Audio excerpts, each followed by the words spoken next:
It's a hybrid inside a hybrid. That's the best way to think about the new XPS 15 2-in-1 from Dell.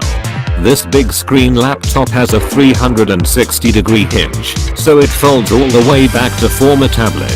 We've seen that plenty of times before, but never in Dell's high-end XPS 15 line. Inside, it has a new CPU package that's part of Intel's 8th generation of Core i series chips.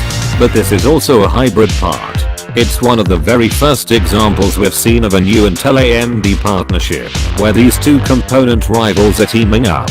You get an Intel CPU paired with AMD Radeon Vega M GPU, giving you some pretty decent graphics muscle for a super slim hybrid.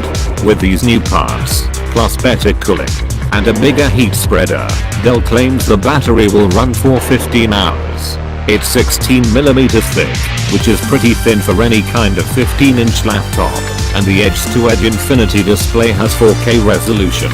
Also new is a redesigned keyboard. Dell calls it a maglev keyboard. That's an idea that's been talked about for years, but not widely used. Instead of rubber domes under the keys, it uses magnets to push the keycaps back up. That lets you have an even thinner keyboard. In a brief hands-on demo, it felt very much like Apple's current super shallow keyboards, which some people like more than others.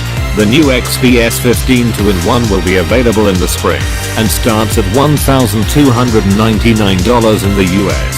International details have not been announced yet, but that works out to about £960 or $1,650. What to expect from PCs in 2018? From all-day batteries to futuristic prototypes, these are the trends for laptops, tablets and desktops. It says 2018.